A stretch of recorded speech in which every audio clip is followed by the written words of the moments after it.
আপনাদের সাথে নাটোরের এক ডাক্তারের ঘটনা বলবো। ঘটনার আগে আমরা একটা গল্প শুনে আসি। গল্পটা হচ্ছে এরকম, আমরা শুনছি না, ধরেন যে চোর যখন চুরি করে, চোর চুরি করতে গেলে ওর ভিতরে কিন্তু একটা কনফিডেন্স কাজ করে কিন্তু, হ্যাঁ, যে ও হয়তো ধরা খাবে না। কিন্তু ও যদি কোনো কারণে যদি ও ধরা খেয়ে যায়, ও কিন্তু মোটামুটি একটু মানে নিজেকে সেভ করার ট্রাই করে, একটু দৌড়ে সামনে যায়, লোকজন আবার ওকে ধরতে যায়, ও আবার গাড়িতে উঠে যায়। তারপর কি হয়, লোকজন আবার ওই গাড়িতে ওঠে, ও আবার অনেক সময় ওই গাড়ি থেকে লাভ লাভ দিয়ে অন্য গাড়িতে চলে যায়, দৌড়ে চলে যায়, হ্যাঁ, কারো কোনো কথা শুনে না। প্রায় এইরকম একটা ঘটনা ঘটছে। তো ঘটনাটা কি ঘটছে এইটা একটু আমরা দেখি, তারপর এটা নিয়ে একটা গুরুত্বপূর্ণ আমরা একটা আলোচনা করব। ছিল ওই যে সেদিকে কর্মবিরতি এই কামাল স্যার যে ব্যানার খুলে ফেলছে, প্রশ্ন করছি, উনি বলতেছে এই প্রশ্ন সাংবাদিকদের করা যাবে না। একটু প্রশ্নের উত্তরটা দেন। না কোনো প্রশ্ন। আপনি ব্যানার ছিঁড়েছেন, সাংবাদিকরা জানতে পারবে না? যাচ্ছেন কেন? একটু শুনি, একটু বললেন যে সাংবাদিক আমি কোনো প্রশ্নের এই মুহূর্তে আমি কোনো এসব বিষয়ে কোনো প্রশ্নের উত্তর দিব না। একটু বলে যান স্যার, এই সেই প্রশ্নটা কি আপনি আমরা ব্যানার করতে খুলতে পারবো না? পারেন, কিন্তু আমরা ব্যানার প্রশ্ন করতে পারবো কিনা সেটা একটু জানি। আন্দোলন করতেছিল, শান্তিপূর্ণ আন্দোলন, আপনি আপনি বলছেন আপনি কোনো কৈফিয়ত দিবেন না। সাংবাদিক কেন সেটা প্রশ্ন দিতে উত্তর করতে পারবে না? প্লিজ গায়ে বলেন সিএস অফিসার সাংবাদিক কেন সিএস অফিসার ঘুরে যান, ঘুরে সিএস অফিসার বলবো সব কিছু উত্তর দিব। সিএস অফিসে যান, ঘুরান।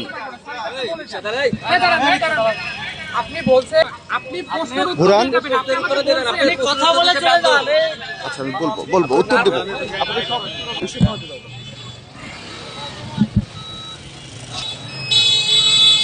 সে উত্তর দিক না দিক, তোমার রিক্সা কমাবে এখানে।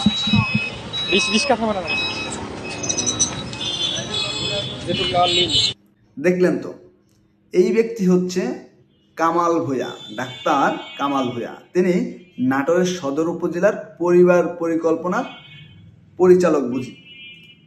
তো দেখেন, সে কিন্তু একদম অফিস থেকে চোরের মতো পালাইছে, চোরের মতো বের হয়েছে, চোরের মতো মনে করেন দৌড় দিছে, আবার রিক্সায় উঠছে, আবার তারা যে ধরছে, আবার চোরের মতো বের হয়ে দৌড়ায়, যে মনে হয় সে একটা অটোতে উঠছে।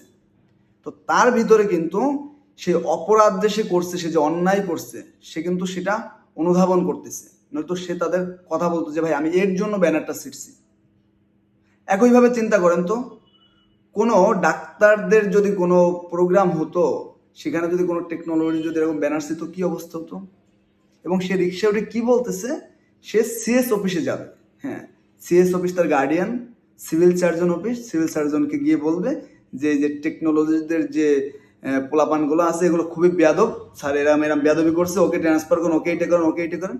ওরা এইটা করতে পারে, মানে স্বাস্থ্য ক্ষেত্রে যত নষ্টামি আছে সবই কামাল ভূঁইয়াদের মতো অনেক মানে কিছু মানে খুব বাজে মানুষ আছে, খুব খারাপ মানুষ আছে। কিন্তু দেখেন, আমরা সবসময়ের জন্য বলি যে আমাদের পেশার শত্রু হচ্ছে ডাক্তার, হ্যাঁ, এটা অস্বীকার করার কোনো অপশন নেই। কিন্তু আমাদের অনেক শ্রদ্ধেয় শিক্ষকরা আছে, অনেক অনেক, এবং তারা কিন্তু সবসময়ের জন্য আমাদের পেশার প্রতি কিন্তু আন্তরিক, তারা সবসময়ের জন্য চায় আলোচনা করে পেশার মান উন্নয়নের জন্য। এছাড়া দেখবেন বাংলাদেশের যারা সেলিব্রিটি ডক্টর আছে, সেলিব্রিটি ডক্টর বলতে অনেক বড় উচ্চ পর্যায়ের যারা আপনার বিশেষজ্ঞ বা আপনার স্বাস্থ্য সেক্টরের যারা খুব নামি দামি ব্যক্তি, অনেক সময় কিন্তু তারাও কিন্তু বিভিন্ন কলাম বা বিভিন্ন কথা কিন্তু তারা বলে যে আমাদের এই বিষয়টা করোনার সময় আমরা এটা অনেক বেশি দেখছি, করা উচিত। কিন্তু এই কামাল ভূঁইয়াদের মতো কিছু কোলাঙ্গার আছে, বেশ কিছু কোলাঙ্গার আছে, হ্যাঁ, ওরা মনে করেন যে আর কাউকে এই সেক্টর ওরা থাকতে দেন। এখন ধরেন এই যে ডক্টর, এই কামাল ভূঁইয়া যে কাজটা করছে, এই কামাল ভূঁইয়া, ওকে যদি আমি এখন গালি দিই বা পাঁচটা বাজে কথা বলে ওকে নিয়ে, আমি খারাপ হয়ে যাব। আমার মুখের ভাষা খারাপ, টেকনোলজিস্ট ফার্মাসিস্ট ওরা খারাপ, হ্যাঁ, বা আমি একটু পোলাপানকে পড়াই যে একটা শিক্ষকের মুখের ভাষা এমন হইতে পারে, হ্যাঁ, এ ধরনের কিন্তু ঘরা চলে আসবে। কিন্তু সে যে বেয়াদবিটা করছে, সে যে অপরাধটা করছে, সেটা কিন্তু মানে এটা নিয়ে কিন্তু কেউ কথা বলবে না। কিন্তু সাংবাদিকরা কথা বলছে, কিন্তু আনুষঙ্গিক কিন্তু এটার কিন্তু কোনো বিচার নাই, বা এটার কিন্তু যে এটা তো শাস্তি হওয়া উচিত, অফিসিয়ালি কিন্তু তার শাস্তি হওয়া উচিত। আমি দুপুরবেলা একটা পোস্ট করছিলাম, তার নাম্বারটা আমার কাছে নাই, আমি তাহলে একটু জানার চেষ্টা করতাম যে ওকে সাহসটা কে দিছে, ও আসলে কে, ও কত বড় নেতা, ও আসলে কি করে। হ্যাঁ, এরকম একটা জাতির, ও একটা জাতিকে অপমান করছে, ও একটা জাতির মানে একটা কি বলে, জাতির একদম পুরো মানে কি বলে, মানে আসতেছে না ভাষা, যে ছোট লোক, সোজা কথা একটা ছোট লোক। ওর সাথে কথা বলাটাও খুব দরকার ছিল, কিন্তু আমি পাইনি। তো এখন যে বিষয়টা হচ্ছে যে এই যে ঘটনাটা ঘটছে এটা থেকে আমাদের কিছু বোঝার আছে, এটা আমাদের জন্য একটা সিগন্যাল।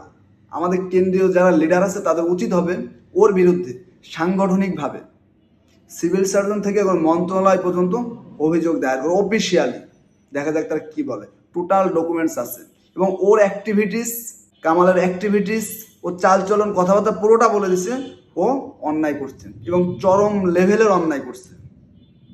হ্যাঁ, অনেক আইনজ্ঞ মানুষজন আছে, তাদের সাথে আলোচনা করলে আপনি বুঝতে পারবেন যে সে কোন ধারায় সে অন্যায়টা করছে। এরকম কিন্তু অনেক কামাল ভূঁইয়া কিন্তু এই যে আমাদের যে কর্মসূচি চলাকালীন সময় কিন্তু আমরা দেখতে পাইছি।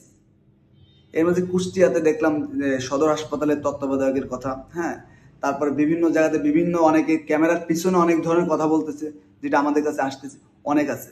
এখন আমাদের উচিত হবে কি যে এই জিনিসগুলো চিহ্নিত করে তাদের বিরুদ্ধে ভয়েস রেজ করা। ভাই অন্যায় কেন করবে? অফিসিয়ালি যে বিষয়টা আছে সেটা করবে। আমি যদি অপরাধ করি আমাকে শাস্তি দেবে, বা আমার যেটা রাইটস আছে সেইখানে আমাকে কেন বাধা প্রদান করবে? মানে এটা হতে পারে কখনো?